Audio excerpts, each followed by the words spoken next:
Bienvenidos al tercer módulo de lo que será el tema de implementación de factura electrónica para México. Nos hemos esperado a que saliera la nueva miscelánea fiscal porque tendría impactos en lo que sería la parte de la emisión de factura electrónica. Vemos que a partir de lo que es la resolución miscelánea del 31 de mayo de este año, del 2013, hubo cambios en la estructura de la factura electrónica, por lo cual nos menciona que a partir del 1 de enero del 2014 el tema de CFDI se elimina, solamente existirá lo que sería la parte del CFDI. Otro de los puntos importantes que encontramos aquí en la miscelánea fiscal es que las facturas impresas en papel, que anteriormente se tenía hasta un máximo de 4 millones de pesos en el año, se ha disminuido, quedando solamente hasta 250,000 pesos. Por lo cual vamos a ver que más empresas o personas físicas o morales estarán implementando lo que sería factura electrónica en la modalidad de CFDI. En este módulo vamos a ver lo que sería la parte de la introducción, cuáles son los componentes tecnológicos para hacer factura electrónica, enfocando mucho a la parte de CFDI. Vamos a ver qué es componentes electrónicos, es la parte de XML. Otro de los puntos importantes para poder hacer factura electrónica sería utilizar la firma electrónica avanzada y utilizar un certificado de sello digital para garantizar la autenticidad de esa misma factura. Vamos a ver algunos conceptos de lo que sería la parte de la adenda que viene en la parte del anexo 20. Vamos a encontrar la definición de los conceptos complemento, que a partir del 31 de mayo se menciona que es obligatorio utilizarlo para aquellas empresas que son casas de cambio, las que venden automóviles, utilizar el concepto complemento, y los que estaban utilizando el estado de cuenta electrónico o monedas electrónicos, se elimina esta parte, ya no podrán seguir utilizándolo. Para hacer lo que sería la factura electrónica en la modalidad de CFDI, pueden hacerlo por dos formas. Uno, utilizando los servicios de Unpack, que en ocasiones son servicios que pueden ser gratuitos, y la otra es que pueden utilizar la solución que el SAT pone a disposición de todos los contribuyentes para emitir lo que sería un CFDI, y en esta parte no tiene costo, ¿no? En la parte de la introducción vamos a ver que es muy importante verificar tanto los contadores como la gente de cuentas por pagar o el área de finanzas o contabilidad verifiquen e identifiquen los nuevos componentes tecnológicos que se integran en lo que sería la factura electrónica. Es de gran importancia verificar cada uno de ellos, ya que esto va a garantizar la autenticidad de la factura electrónica. El primer componente electrónico que encontramos es XML. ¿Qué es XML? Pues básicamente XML es un lenguaje extendible de marcas que permite desarrollar cualquier documento en papel en un documento electrónico y que está regulado por la W3C. Para crear un documento electrónico vamos a utilizar la versión de XML y en este caso es la versión 1.0, que es lo que viene en la parte del anexo 20. También nos habla el anexo 20 que hay que utilizar una codificación UTF-8 y en la parte de la codificación UTF-8 básicamente nos permite poder utilizar caracteres acentuados en la emisión de la factura electrónica, como es el caso de México, que utilizamos dirección, que lleva acento, y veríamos que para identificar una factura electrónica tendremos lo que sería XML versión 1.0, la etiqueta de un coding que nos definirá que es un documento con caracteres acentuados y estará utilizando la codificación UTF-8. Para crear un documento en XML siempre vas a poder utilizar lo que serían ciertos formatos y en este caso utilizamos ciertas etiquetas. Vamos a utilizar el signo menor que y el signo mayor que para poder identificar el dato que viene en ese archivo en XML. Como tal, siempre debe existir una etiqueta de inicio y una etiqueta de fin. Por ejemplo, para definir una factura, encontramos el signo menor que, la etiqueta que va a definir que es una factura, se cierra y aquí pondríamos los datos de esa factura. Para cerrar ese documento o esa factura o esa etiqueta, se utiliza una diagonal, por lo cual aquí nos está diciendo que la etiqueta menor que, diagonal, factura, estaría creando un documento electrónico que sería una factura. Es importante mencionar que todas las etiquetas son sensibles tanto a mayúsculas como a minúsculas. En la parte de estas etiquetas no se va a utilizar ningún acento. Por ejemplo, una etiqueta de factura, tendríamos los datos de ese documento y cerraríamos con diagonal factura, por lo cual quiere decir que este documento es un documento correcto.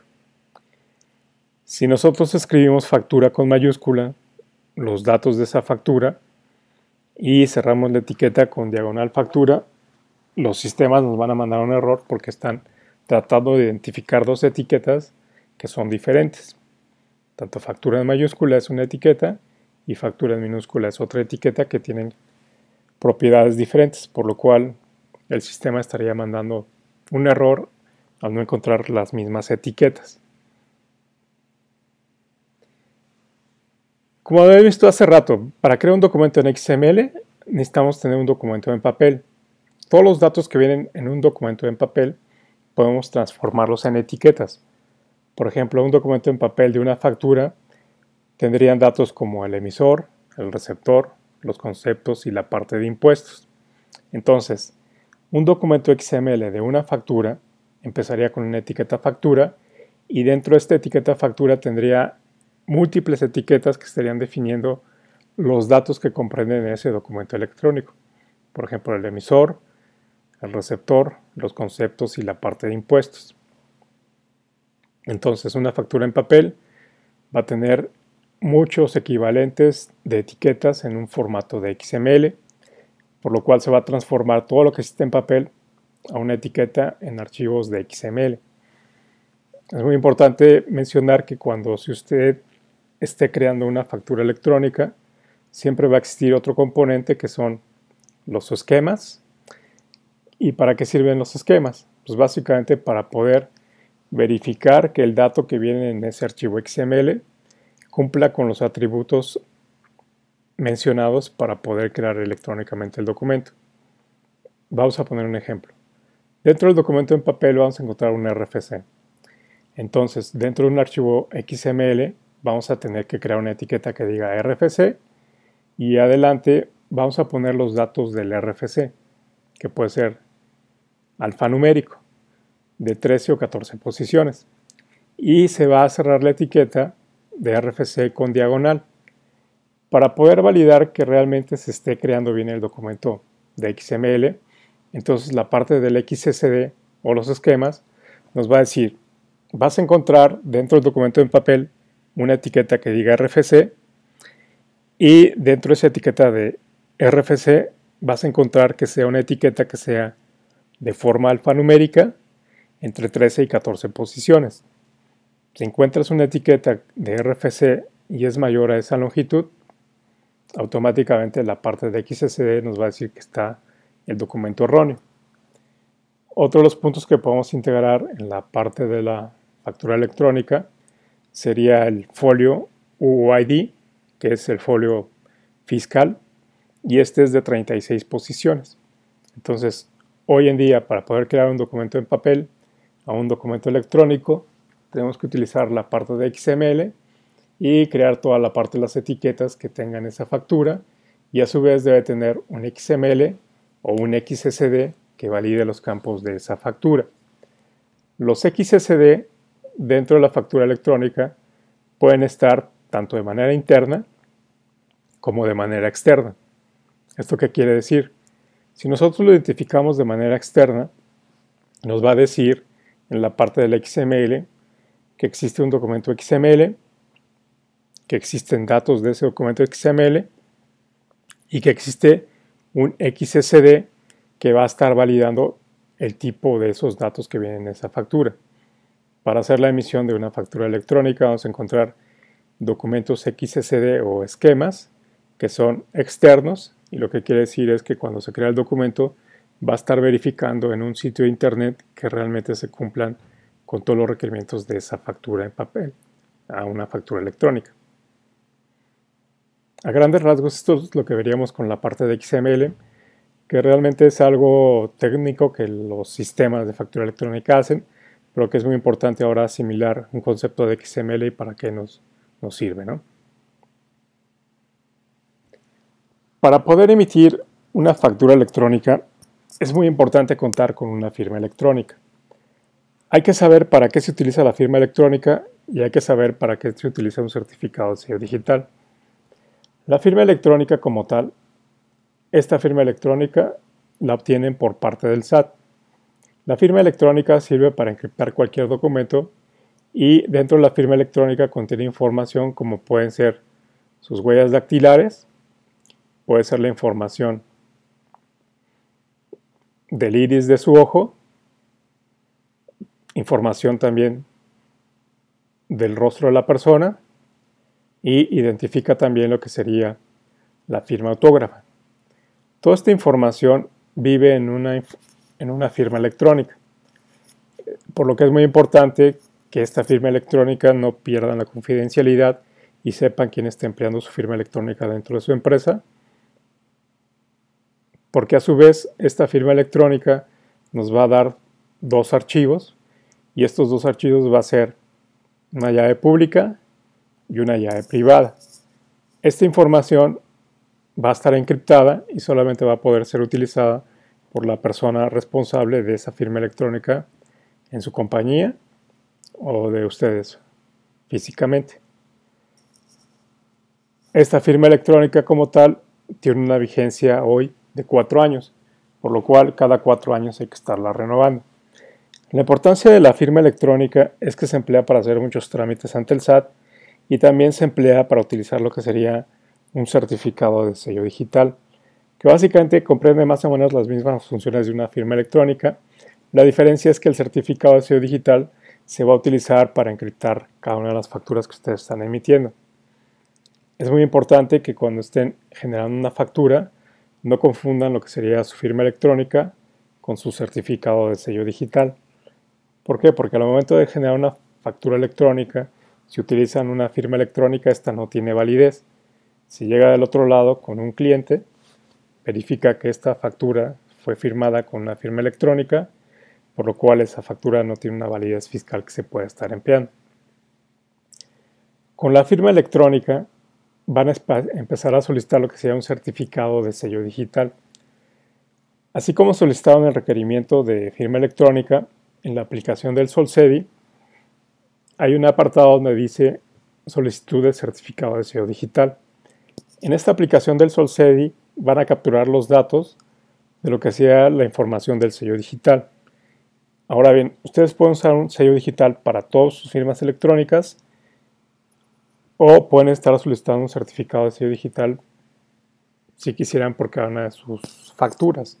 Es decir, por factura, otro para nota de crédito, otra para nota de cargo. Pero a la larga sería un problema estar verificando qué certificado de sello digital corresponde a cada uno de ellos. Esto normalmente se utiliza cuando hay empresas que tienen diferentes razones sociales y que a lo mejor quieren identificar por tipo de factura o de acuerdo a su proceso de negocio un certificado de sello digital diferente para cada uno de ellos. Entonces, con la parte del certificado de sello digital y la firma electrónica y la aplicación del SolCedi, se hace el requerimiento de certificado de sello digital. Una vez que ustedes obtienen su certificado de sello digital, esta información todavía no es válida para utilizarla en la factura electrónica. Tendrían que entrar con ese requerimiento de certificado de sello digital, enviarlo al SAT, a la página de certificados de sello digitales, y obtendrían ya su certificado de sello digital aprobado por parte del SAT y que en este momento ese certificado de sello digital estaría en una base de datos del SAT para cuando alguien esté utilizando una factura electrónica se verifique si es auténtico o no ese certificado y también verificar que se encuentre dentro del rango de fechas vigentes todavía. Entonces con esta información ustedes ya obtendrían de este lado su certificado de sello digital. El certificado de sello digital es el que van a emplear para firmar cada factura y vamos a ver más adelante algunos modelos de cómo hacer factura electrónica, en donde es muy importante el utilizar un certificado de sello digital. Dentro de la descripción de lo que sería una factura electrónica, vamos a encontrar que en la parte del anexo 20 vamos a encontrar todos los datos obligatorios para emitir una factura, como sería la parte del emisor, la parte del receptor, la parte de los conceptos y la parte de los impuestos. También identificamos que dentro del anexo 20 encontramos una etiqueta adicional que sería lo que llamamos la etiqueta de la adenda. Entonces, en una factura electrónica vamos a encontrar una etiqueta adicional que sería adenda. Esta información realmente al SAT no le interesan los datos que vengan ahí. Sin embargo, muchos de sus clientes en ocasiones les van a pedir que les manden información comercial en la parte de la etiqueta de la adenda.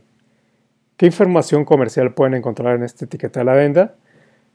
Pues ahí va a depender mucho y va a variar mucho de acuerdo a cada cliente que ustedes estén intercambiando documentos de forma electrónica. Hemos encontrado casos donde, por ejemplo, en la etiqueta de la adenda debe de ir lo que sería el número de la orden de compra, que para un tema de factura electrónica no es obligatorio para la gente del SAT. Por el otro lado, podrían encontrar la confirmación de la entrega de la mercancía que están utilizando, y es información que puede incluirse en la etiqueta de la adenda. Y esto básicamente va a poder servir para poder construir adendas tanto en formato DEDI o en formato de XML. Hay diferentes sectores que están utilizando diferentes tipos de adendas. Por ejemplo, tenemos el sector automotriz que están utilizando adendas, y en el sector automotriz, por ejemplo, tenemos a Nissan, a Volkswagen, a General Motors. El sector bancario también está utilizando la parte de las adendas. En la parte del retail encontramos a empresas como Walmart, Chedraui, Soriana, Comercial Mexicana, Liverpool, que están solicitando información en la parte de la adenda. Y también encontramos aseguradoras, o también hay empresas fabricantes que están empleando lo que sería información adicional en la parte de la adenda para solicitarles electrónicamente la factura a sus proveedores, y que cuando llegue esa factura sea mucho más ágil el proceso de recepción, verificación y contabilización, para que a su vez ustedes tengan una respuesta de ese proceso de la confirmación de esa factura electrónica. Eso es lo que encontramos en la etiqueta de la adenda, y hoy la adenda como tal pueden encontrar la adenda estándar de AMESE, que está regulada por ciertos sectores, o pueden encontrar cualquier tipo de adenda que estén solicitando cualquier otro de sus clientes. La adenda en formato DEDI, vemos que hoy en día empresas como Grupo Corby o lo que es Aguayo, y la gente que le vende a Grupo Walmart, están solicitando información en EDI. Entonces la etiqueta de adenda viene en un formato DEDI, que es Electronic Data Interchange, que es intercambio electrónico de documentos, y dentro de la parte de EDI vamos a encontrar un documento electrónico que se llama Invoice, que es una factura electrónica, y este es regulado por la UNCEFAC, y en esta información lo que encontramos son datos adicionales ya estructurados, similar a lo que sería un documento de XML. ¿Qué más encontramos en el tema de la factura electrónica? Vamos a encontrar la parte de los conceptos complementos, que son obligatorios para ciertos sectores. Entonces, en una factura electrónica está el emisor, está la parte del receptor, está la parte de los conceptos y está la parte de los impuestos. Y puede ser que estén utilizando la parte del concepto complemento, si su compañía es una casa de cambio, o si son del sector automotriz, o si son también una empresa de donatarias, o también pueden utilizar el concepto complemento para aquellas empresas que están utilizando otros tipos de impuestos, que no necesariamente es el IVA y el IEPS, que son complementos que están ya regulados por la gente del SAT, y esos conceptos complementos están en un formato de XML y son utilizados por los diferentes sectores que hay en el mercado, ¿no?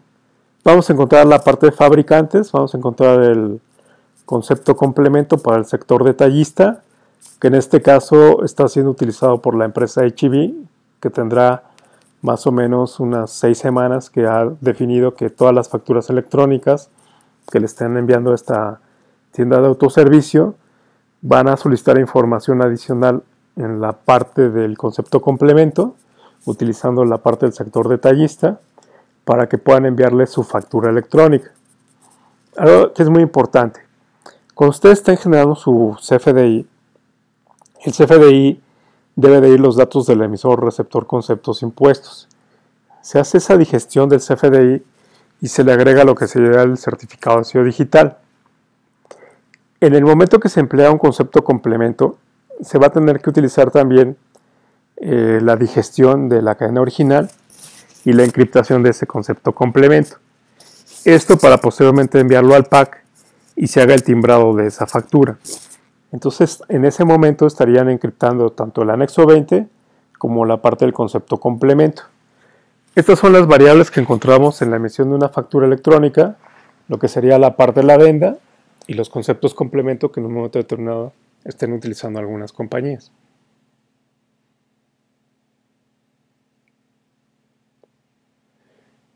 Para hacer la emisión de un CFDI, ahora es necesario utilizar los servicios de timbrado de un PAC, que básicamente es un proveedor autorizado de certificación y es una empresa que el SAT verificó para poder ofrecer este servicio, ¿no?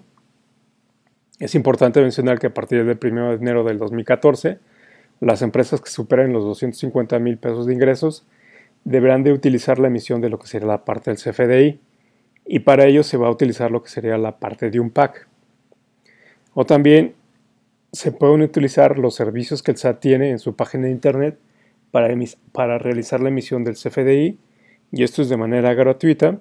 De allí en esa solución pueden llevar otro tipo de información como puede ser la parte de sus ventas y es como un mini sistema de contabilidad.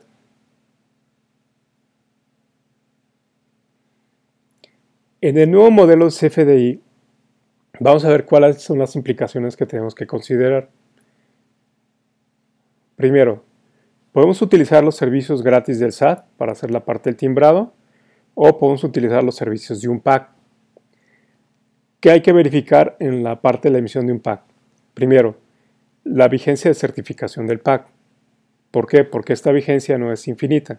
Se tiene que estar renovando cada año el PAC para poder dar este servicio, por lo cual verifiquen cuándo les dio la autorización del SAT a esta compañía y estar pendientes de cuando transcurra un año, verificar que aún se encuentren vigentes.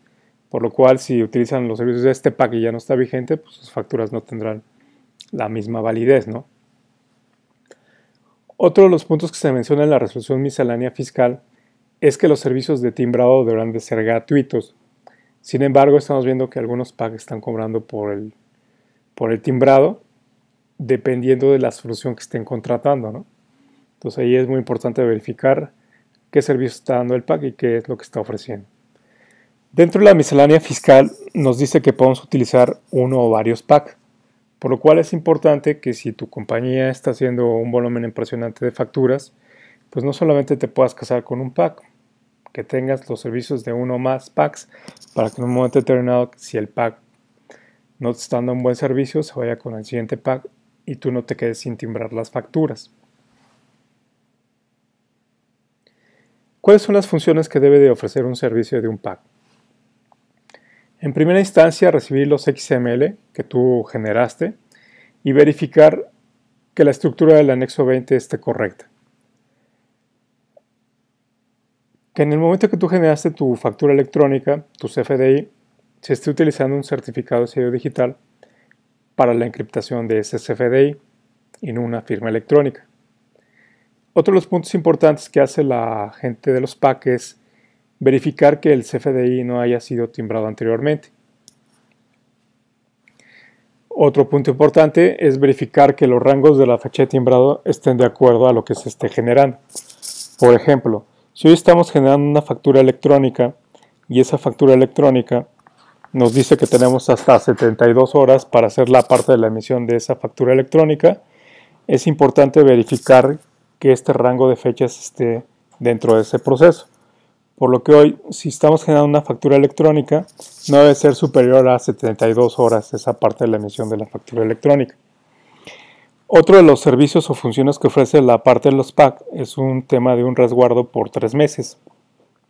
Todos los FDIs que estén generando se deben resguardar por un periodo mínimo de 3 meses para que los PACs lo tengan resguardado. Los PACs también lo que ofrecen es enviar de forma directa las facturas que en un momento determinado estén timbrando directamente con los PACs.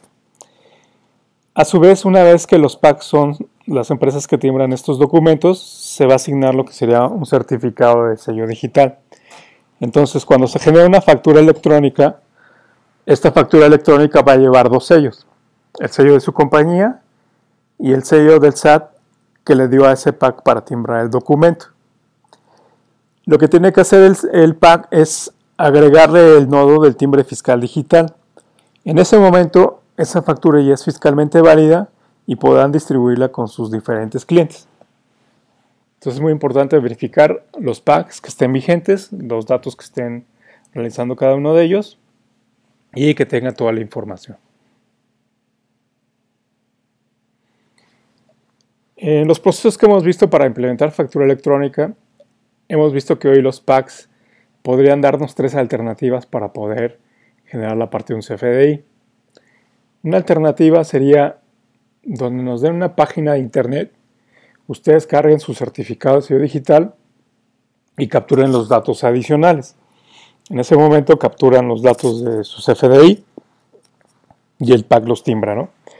Esta información a lo mejor es muy práctica para empresas que no hacen muchas facturas, que hacen como 1, 2 o 3 facturas por mes. O también pueden utilizar los servicios del SAT para hacer este tipo de facturas, ¿no? Otro de lo que hemos visto y que ha causado mucho interés en muchas compañías es darle un archivo plano al PAC, y el PAC lo que hace es tomar ese archivo plano, ese archivo de texto, y generar lo que sería el CFDI. Esta es una forma que trabajan también los PACs, y vamos a encontrar que también existe la posibilidad de que únicamente utilicemos al PAC para la parte del timbrado. Si vemos el primer esquema, está la parte del PAC.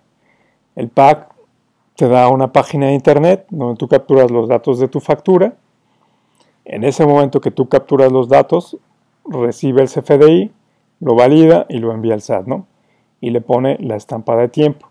Esta estampa de tiempo quiere decir que no va a ser mayor a 72 horas la parte del timbrado y te va a generar la parte del XML o la parte del archivo en PDF. Esto a su vez vas a tener lo que sería la parte de un resguardo de esa factura.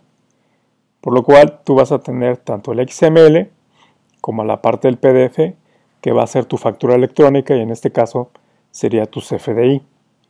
Internamente lo que hace el PAC aquí es resguardar el documento en XML y mandarle al SAT la información de esa factura que tú generaste. Vamos a ver la otra opción que ofrecen los PACs, donde sería solamente enviarle un archivo plano para que él genere la parte del CFDI.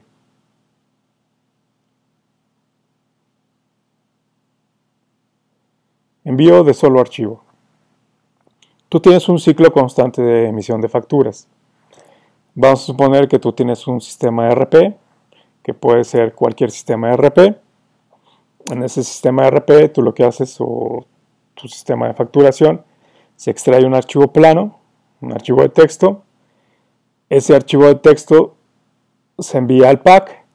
El PAC lo que hace es validar la estructura de ese archivo y a su vez lo que hace es convertirlo a un formato de XML.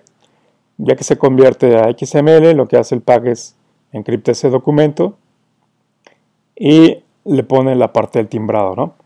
En este caso es un flujo que es de forma repetitiva. Tú le mandas los XML, que puede ser un XML por factura o muchos TXT por factura, que el PAC va a recibir, va a estar validando, va a encriptar y va a estar timbrando, ¿no?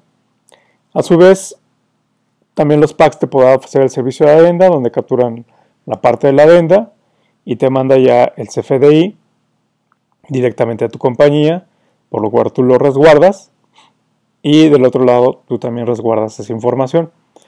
Es importante mencionar que aquí, de acuerdo a la ley de la conservación de la contabilidad, tú tienes que guardar mínimo 5 años los documentos XML o las facturas en formato de CFDI.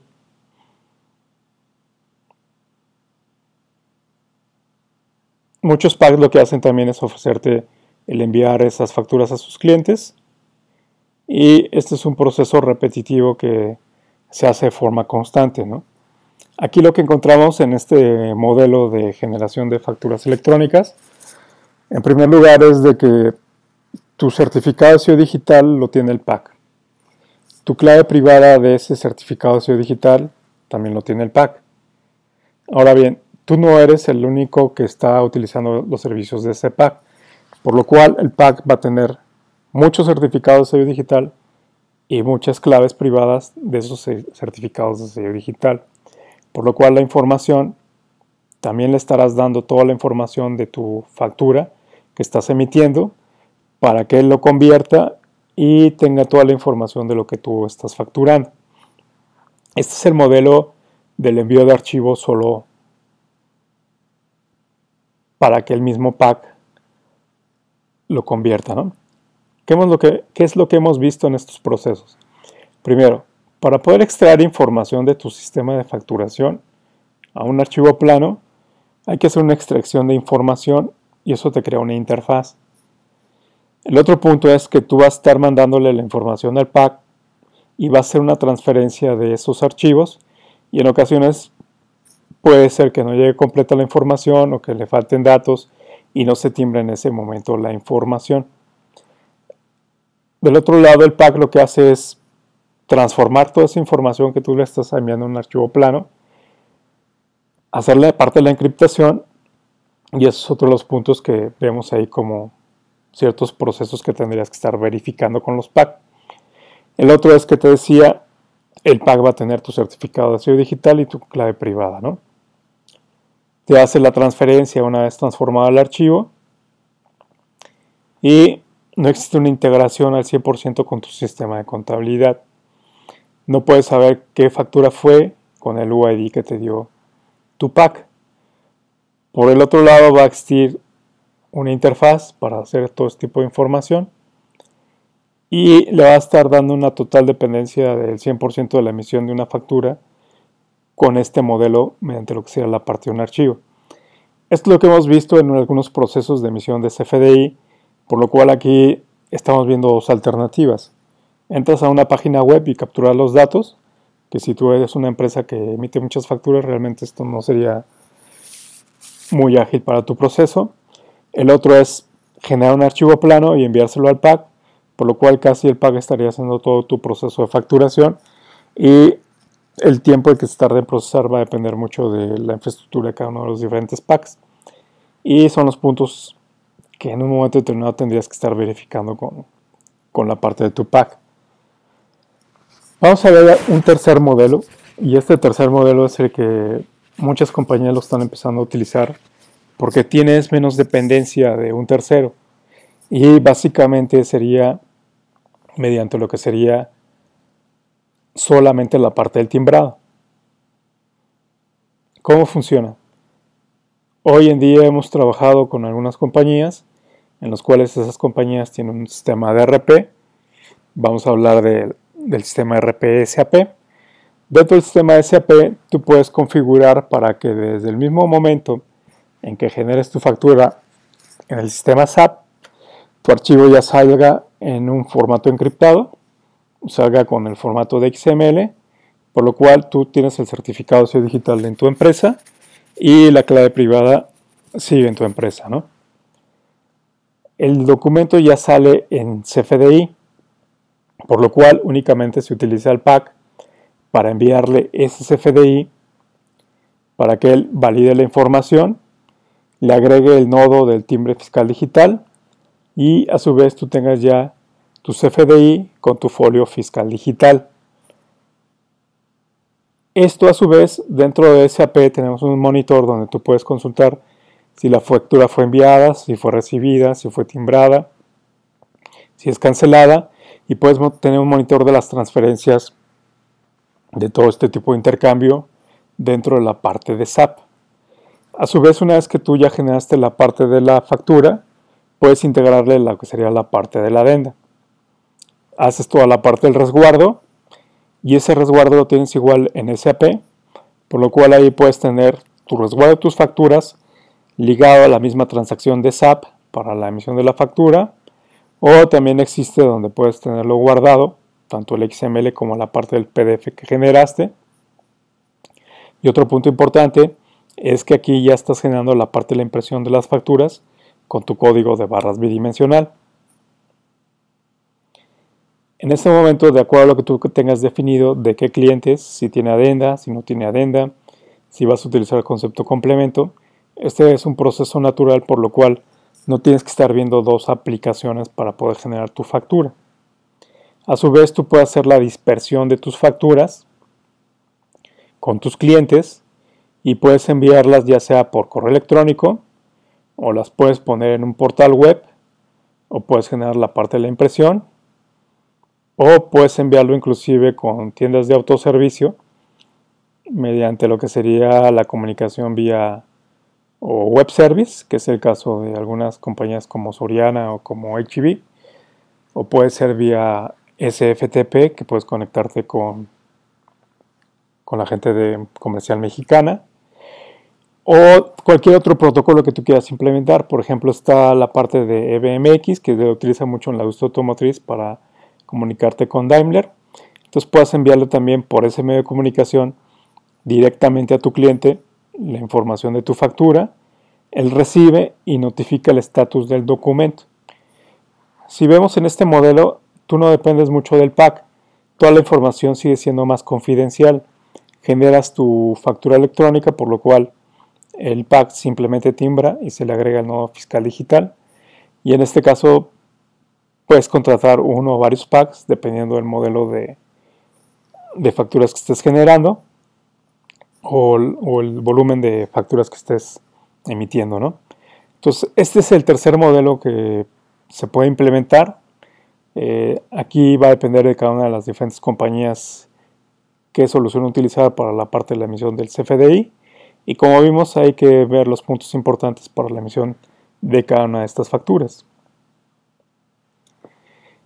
Bien, con esta parte concluimos el tercer módulo, donde sería la parte de la implementación de la factura electrónica, lo que sería la parte del CFDI.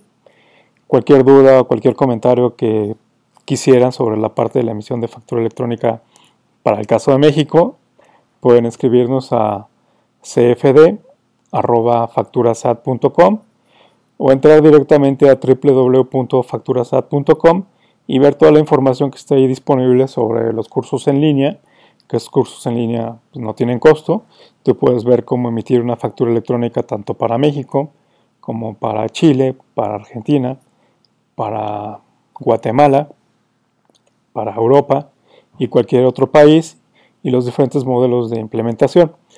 Es muy importante verificar también en la página del SAT la información que se esté distribuyendo, ya que en ocasiones es importante, como lo vimos en los módulos anteriores, estar verificando el código fiscal de la Federación y la parte de la resolución miscelánea fiscal para todo el tema de implementación de CFDI. Bien, por mi parte sería todo y esperamos verlos ya en el cuarto módulo, que básicamente sería la conclusión de la implementación de factura electrónica para México, en donde veríamos las obligaciones que se obtienen para la gente que emite facturas y la gente que recibe facturas.